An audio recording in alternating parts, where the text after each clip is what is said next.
Hey guys, welcome to my channel. And today I'm going to tell what are the problems that you are going to face when you switch from an Android to an iPhone. If you are using for the Android phone for a very long time and you have decided to switch to an iPhone, what are the problems that one can go through? As you know, during the Big Billion Day sale, which was in the month of September, a lot of people bought the iPhone for the first time. As I was very excited for my first iPhone, but the reality was very different from what I thought I would be using. So let me first begin with the problems that I faced using the iPhone. The first problem that you are going to face when you buy an iPhone, that there is no back button here. You see, in an Android, this is my Realme 3 Pro. I'm using this phone for about 4 years now. The dialer app. This app is the biggest problem here. Look, and the same person have called you multiple times. Then what happens that the dialer app, the same number will show in multiple times, and by that what happens is that the number of history of the incoming and outgoing calls are limited by a very short number. So if a person has called you, or suppose 4 to 5 days ago or 3 to 4 days ago, you cannot get his or her number here. Understand? Today is Sunday and I don't get a lot of calls, so it is showing up Monday. But those person who get a lot of calls, they get only 2 to 3 days of history here. You understanding? Here in Android mobile, you can see if I tap on the name of a person, then you can get the history of how many times he or she has called you here only. So by that what happens is you can get of at least 4 to 5 months of history here. The bonus point is that the Truecaller works here flawlessly. If you remember a guy's name and you don't know his or her number, you can go to Truecaller simply and search by that person's name. Even if you don't have the person's number in your phone saved as a contact, you can trace his or her history in the Truecaller app. But the same is not applicable here. Truecaller absolutely doesn't work on the iPhone. And the second biggest problem is if someone calls you to WhatsApp or to FaceTime or any other calling app, then that also reflects here in the dialer app. If suppose someone calls you through WhatsApp, then it will show WhatsApp call, it will show FaceTime call. So please excuse me guys, this is my first time making a video, so I'll be switching from English to Hindi in between. तो उसे होता क्या है कि आपका जो history का space है ना, वो बहुत कम रह जाता है. तो मेरे को समझ में नहीं आता, आपका एक नोटिफिकेशन सेंटर है और आपका व्हाट्सएप का एक दूसरा ऐप भी है, पर फिर क्यों अगर कोई व्हाट्सएप से कॉल करे तो यहाँ पे दिखाने का मतलब उसका क्या है? मेरे को उसका कुछ लॉजिक ही समझ नहीं आता. उसे होता है क्या, बहुत सारा स्पेस कम हो जाता है और अगर आपको बार बार कॉल आता है तो आप 1 या 2 दिन, मैक्सिमम 3-4 दिन के ही हिस्ट्री देख सकते हो. ये बहुत बड़ा मेरे को प्रॉब्लम लगा यहाँ. And second problem is that the Google apps like the Gmail और the YouTube, they don't work flawlessly in the iPhone. Like example, like I am using this one for 4 years, mind you. This phone is being used for 4 years and heavily with all the games like PUBG and Milli are still here and COC Clash of Clans. आप देख सकते हो यहाँ पे मैं एक Gmail का विजेट use कर रहा हूँ. ठीक है, ये Gmail का एक विजेट और ये भी है Gmail का एक विजेट. तो क्या होता है कि मेरे को अगर कोई मेल आया कुछ आया तो यहाँ पे डायरेक्टली शो हो जाएगा automatically. If I unlock my phone, then I get to know if I get a new mail or not. But here you can see the latest mail is showing of 23rd December. Today is 25th December, but the latest one is from 23rd of December. So होता है क्या है कि मेरे को मालूम नहीं है यहाँ पे एक नया मेल आया कि नहीं आया, कुछ मालूम नहीं है. तो मैं उसको टैप करूँगा, टैप करने के बाद रिफ्रेश करूँगा तभी मालूम पड़ेगा कि आज की ये नया मेल आया है. ये देख सकते हो 11:44 में एक नया मेल आया है जो कि यहाँ पे ऑलरेडी शो कर रहा है मेरे को मिंत्रा से. समझ रहे हो? मेरे को यहाँ पे जाने की Gmail में ज़रूरत नहीं है. मैं यहाँ पे already I can get to know that what the new mails that I have got.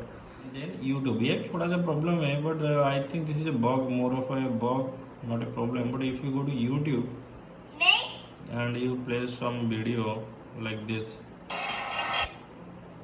होता क्या है कि अगर आपका वॉल्यूम एडजस्ट करना है, मतलब यार एक बार मैंने दबाया और उससे मैं वॉल्यूम एडजस्ट ऊपर नीचे कर सकता हूँ. But if you go to landscape mode and you try to do the same, you can not do that. Same, you cannot adjust the volume by the bar. You have to adjust the volume with the help of the buttons, if you can see. But here the same is not true. Here you can do it. Here if I go to any video and adjust the volume, I tap the button one time, then I can adjust like this. Even if I go to the landscape mode, I can do the same. But here this bug is still persistent. It has been like 3 months that I bought the phone and this bug is there. This is not a problem of some kind, but this is a bug that I noticed. And next big problem is the iMessage app. You can see here the iMessage app. इसमें problem बहुत बड़ा ये है कि अगर आपके पास आप किसी को मैसेज करना चाहते हो और सामने वाले के पास एंड्रॉयड फ़ोन है तो कोई प्रॉब्लम नहीं है, तो इसमें आप आराम से मैसेज कर सकते हो. बट अगर सामने वाले के पास भी आईफोन है और आपका भी आईफोन है, अगर आप मैसेज करते हो तो क्या होता है कि ये एक व्हाट्सएप की तरह बिहेव करने लगता है. इसका मतलब ये है कि आपको नेट होना ही चाहिए, आपका नेट ऑन होना चाहिए और सामने वाले का नेट भी ऑन होना चाहिए. अगर आपको अर्जेंट से आपका नेट पैक डेली लिमिट ख़त्म हो गया है, आप किसी को मैसेज करना चाहते हो, तो होता है क्या है कि आप तो मैसेज कर दोगे, सामने वाला अगर नेट नहीं ऑन किया हुआ तो आप मैसेज डिलीवर नहीं होगा. मेरे को लगा कि ये कैसा फीचर है. आप समझ सकते हो, आपको डेली जियो एयरटेल देते हैं पर डे 100 SMS सेंड करने को, ठीक है. वो ऑफलाइन मैसेज होता है, मैं किसी को भी चाहे ऑफलाइन मैसेज तो कर सकता हूँ. आप 100 SMS ही नहीं सेंड कर सकते अगर सामने वाले के पास आईफोन है.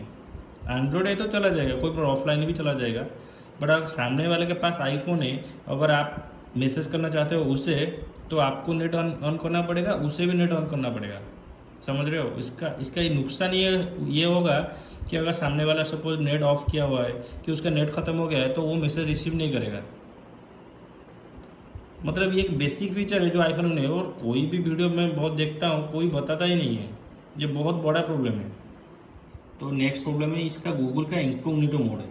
मतलब आप यहाँ पे गए और यहाँ पे आप कुछ इनकॉग्निटो मोड में, मतलब आप कुछ आपका प्राइवेट और पर्सनल कुछ कर रहे हो. समझ रहे हो आप? समझ रहे हो? यहाँ पे भी आप सिमिलर इनकॉग्निटो मोड हो गया, कुछ सर्च किया तो होता क्या है कि अगर आप इसको हटा दो रैम से, होम पे चले जाओ, आप सोचोगे कि ये तो इनकॉग्निटो मोड में यूज़ कर रहा था और ये अब तक कट गया होगा. यहाँ पे मैं सेम करता हूँ. फिर आप अगर बाद में कभी क्रोम खोल दोगे तो यहाँ पे वो नहीं है, वो वाला टैब हट गया है एंड्रॉयड में. और आईफोन में क्या होगा कि वही वाला टैब ओपन होगा. Unless until I go here then close from here. Why then? What is the purpose of the incognito mode? Next problem is a small problem but this is a problem. जब मैं start में first iPhone लिया तो मेरे भी चक्कर खा गया. तो the problem that I faced is that when you want to delete someone's number from your phone, like I have 200 or 300 contacts, I can not go like this and search this person. Simply what I do, मैं उसका नाम यहाँ पे type करूँगा और उसको delete मारना चाहूँगा, तो इसमें मैं टैप करके देखिए क्या होता है. ऑप्शन ही डिलीट का नहीं आएगा, नहीं आएगा. जहाँ पे आप जा सकते हो कहीं पे भी आपको डिलीट का ऑप्शन नहीं मिलने वाला. इसको डिलीट कैसे करूँ, तो मैं भी कुछ, अरे ये तो डिलीट का ऑप्शन नहीं आ रहा है. देख सकते हो किसी को भी आप डिलीट नहीं कर सकते. कैसे डिलीट करना है, यहाँ पे जाके एडिट पे मारो. एडिट का मतलब है इसका नंबर या नाम चेंज करने का मतलब ही एडिट होता है ना. यहाँ पे आपको नीचे होगा डिलीट. ये पर मतलब क्यों. पर एंड्रॉयड में देखिए, आप किसी को भी सर्च मारिए, यहाँ आप डायरेक्ट से आप उसको डिलीट कर सकते हैं. यहाँ पे डिलीट क्यों, ये फीचर क्यों है, मेरे को ये तो नॉन स्मार्ट ही लगता है. एंड एक और ये प्रॉब्लम है कि यहाँ पे कॉल को आप डिक्लाइन नहीं कर सकते. मतलब सपोज ये फ़ोन अभी अनलॉक की अवस्था में है, मैं इससे कॉल करता हूँ,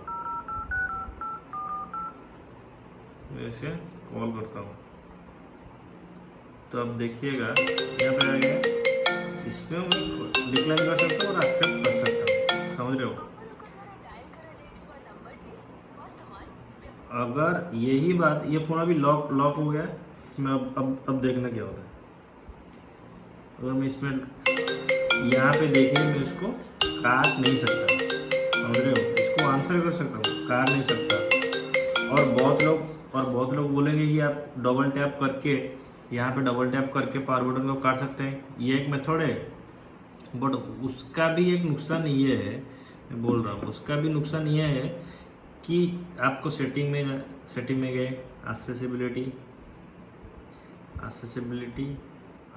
देन टच के बाद यहाँ पे एक ऑप्शन आपका आता है कि देख सकते हैं, prevent lock to end call. इसको अब मैं ऑन करके रखा हूँ, क्योंकि अगर आपके मतलब सपोज आपके घर में आप मौसी ने कॉल किया है कि कोई रिश्तेदार कॉल किया, आप जानते ही होंगे, तो आप मम्मी के साथ अगर वो बात करेंगे तो 1-1.5 घंटा बात करेंगे। इसमें अगर कोई कॉल किया हुआ है और आप लंबी बात कर रहे हो, तो इसमें क्या होता है कि ये स्क्रीन ऑफ नहीं होता, ये स्क्रीन ऑन ही रहता है। यहाँ पे नहीं है, अगर आप किसके साथ बात कर रहे हो, सपोज मैं किसके साथ बात कर रहा हूँ और फ़ोन यहाँ पे दब लिया, तो ऑटोमेटिकली स्क्रीन लॉक हो जाएगा और आपका बैटरी बचेगा। यहाँ पे बैटरी बहुत खर्च जाता है और ये स्क्रीन बंद नहीं होता है, तो मेरे को ये बहुत बड़ा प्रॉब्लम है। और उसको अगर आप बंद करना चाहते हो तो आपको सेटिंग में जाके ये वाला ऑप्शन ऑन करना पड़ेगा। अगर ये वाला ऑप्शन आप ऑन नहीं करोगे और आपको किसी ने कॉल किया रहेगा, तो आप अगर लॉक करने के लिए ये पावर बटन दबा दोगे तो कॉल एंड हो जाएगा। और अगर ये वाला ऑप्शन आप ऑन कर देते हो, तो आपको कोई कॉल कर रहा है और आपका फ़ोन लॉक है, तो उसको आप काट नहीं सकते। प्रॉब्लम समझ रहे हो। और next big problem is the size of apps, basic apps like the Gmail. आप देख सकते हो यहाँ पे जीमेल में प्ले स्टोर में अगर जाऊँ, एंड्रॉयड में प्ले स्टोर में गया, प्ले स्टोर में जाकर यहाँ पे मैं जीमेल सर्च मारता हूँ, जीमेल। इसका साइज आप देख सकते हो 32 MB का दिखा रहा है, ठीक है, 32 MB का साइज है। Same thing when I do the same thing on the iPhone, like यहाँ पे गया और यहाँ पे मैंने जीमेल सर्च मारा, जीमेल। आप देख सकते हो यहाँ पे साइज देख सकते हो उसका, 402 MB का आपका साइज है। और ये हर ऐप में ऐसा ही है, गेम हो गया, छोटा मोटा ऐप हो गया, हर ऐप में इसका साइज मिनिमम 5 to 6 टाइम्स ज़्यादा है। आप समझ सकते हो, एक जीमेल के लिए आधा GB आपका स्पेस जाएगा और इसमें तो आप स्पेस बढ़ा ही नहीं सकते, समझ रहे हो। इसका ये बहुत ही बड़ा प्रॉब्लम है, इसको नोटिस करना चाहिए। यहाँ पे जीमेल तो जीमेल यहाँ पे अच्छा ही चलता है, यहाँ पे अच्छा नहीं चलता है, उसके बावजूद इसमें साइज देखिए आप, ये 32 MB का है, ये 400 MB का साइज है। So these are the first and basic problems that you are going to face if you purchase an iPhone after using Android for a long period of time। तो मैं आपको ये suggest करूँगा कि आप अगर आईफोन में ले रहे हो तो एंड्रॉयड को एक्सचेंज या बेच मत देना। एंड्रॉयड और iPhone side by side use करो। इसका फ़ायदा ये रहेगा कि आपको कोई प्रॉब्लम ज़्यादा नहीं आएगी। छोटी मोटी प्रॉब्लम जैसे कि ब्लूटूथ से में शेयर हो गया, कि आपको कोई थर्ड पार्टी आपसे मूवी डाउनलोड करना है, तो यहाँ पे आराम से हो जाता है, हम सब करते हैं, यहाँ पे वो नहीं होता, समझ रहे हो। So these are all the problems, basic problems that I have faced using the iPhone in past 3 months, and in the next video I am going to tell the benefits of having an iPhone from an Android user's point of view, see who is been using the Android phone since a very long time, and general consumer of India who use Android. Maximum people use Android for their fast smartphone. Thanks a lot for watching. Catch you guys in the next one.